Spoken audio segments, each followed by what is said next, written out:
आज के इस वीडियो का टॉपिक है वैक्यूम सर्किट ब्रेकर। आज के वीडियो में हम जानेंगे कि वैक्यूम सर्किट ब्रेकर कैसे काम करता है, कैसे वैक्यूम की हेल्प से हम आग को एक्सटिंग्विश करते हैं। ठीक है, जैसे कि हमने ऑयल सर्किट ब्रेकर में देखा था कि ऑयल की हेल्प से हम कैसे आग को एक्सटिंग्विश करते हैं। ठीक है, आज के वीडियो में हम देखेंगे कि वैक्यूम की हेल्प से हम कैसे आग को एक्सटिंग्विश करते हैं।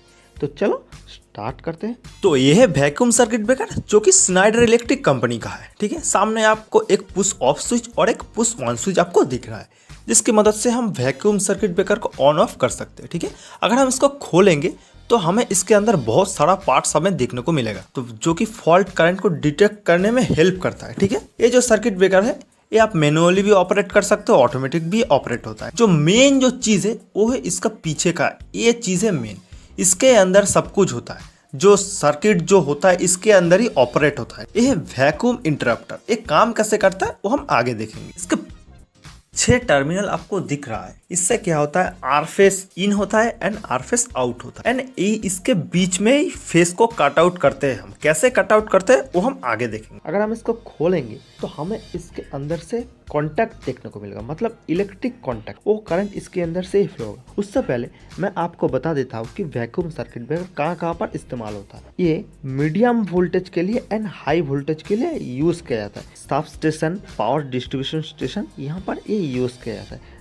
जहाँ पर मीडियम वोल्टेज होता है और हाई वोल्टेज जहाँ पर होता है वहाँ पर हम इसे यूज करते हैं। मीडियम वोल्टेज के लिए हम 3 kV से लेकर 36 kV के बीच का जो वैक्यूम सर्किट ब्रेकर है उसे हम यूज़ करते हैं।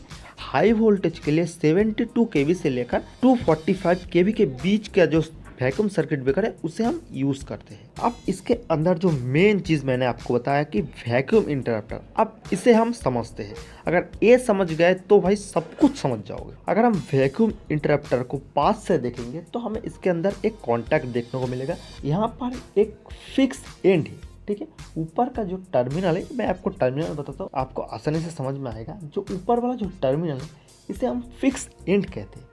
नीचे वाला जो टर्मिनल है ये मूवेबल एंड है, मतलब ऊपर वाला जो फिक्स एंड ये फिक्स रहेगा। ठीक है, ये स्टेशनरी है, लेकिन जो नीचे वाला है ये मूव हो सकता है। करंट इसके अंदर से फ्लो होता है। ये जो आपका इलेक्ट्रिकल कॉन्टैक्ट है ये कॉपर से बना होता है। ठीक है, क्योंकि कॉपर गुड कंडक्टर है करंट के लिए, एंड ये बिल्कुल वैक्यूम्ड होता है, मतलब इसके अंदर कोई भी हवा कुछ भी नहीं है, कोई भी एयर इसके अंदर नहीं होता। ये अंदर से बिल्कुल वैक्यूम है।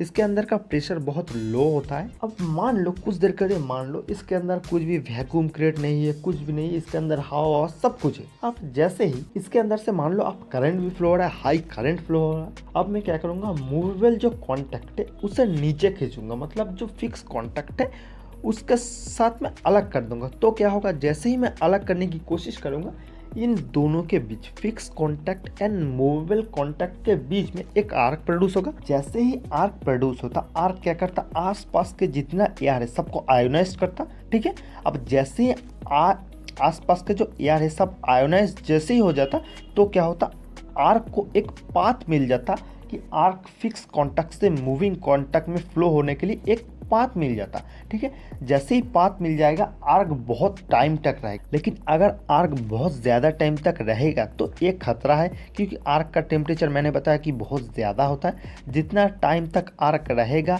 आसपास का इक्विपमेंट को डैमेज करने के लिए खतरा उतना ज़्यादा है। ठीक है, इसीलिए इस आर्क को एक्सटिंग्विश कम टाइम में करना ज़रूरी है। आर्क को एक्सटिंग्विश करने का बहुत तरीका है, जैसे कि ऑयल सर्किट ब्रेकर की मदद से हम कर सकते हैं, एयर सर्किट ब्रेकर की मदद से हम कर सकते हैं, वैसे ही वैक्यूम सर्किट ब्रेकर की मदद से हम कर सकते हैं। अब समझते हैं कि वैक्यूम सर्किट ब्रेकर कैसे काम करता है। देखो, इसके अंदर कोई भी एयर नहीं है, ये बिल्कुल सील्ड होता है, मतलब बाहर से कोई भी हवा इसके अंदर नहीं आ सकता। ठीक है, इसके अंदर कोई भी हवा नहीं होता, ये बिल्कुल वैक्यूम्ड होता है। अब जैसे ही मान लो यहाँ पर वैक्यूम क्रिएट है, ठीक है, अब जैसे ही मैं मूवेबल कॉन्टैक्ट को नीचे खींच रहा हूँ तब क्या हो रहा है, यहाँ पर एक आर्क प्रोड्यूस हो रहा है। आर्क एक प्रोड्यूस होगा, एक सर्टेन टाइम के लिए आर्क प्रोड्यूस होगा, लेकिन मूवेबल कॉन्टैक्ट एक सर्टेन डिस्टेंस तक जैसे ही पहुँच जाएगा ये आर्क तुरंत बुझ जाएगा। क्यों बुझ जाएगा, क्योंकि यहाँ पर कोई भी हवा नहीं है, आर्क को फ्लो करने के लिए कोई पाथ नहीं मिल रहा, कोई भी आयोनाइज पाथ नहीं मिल रहा।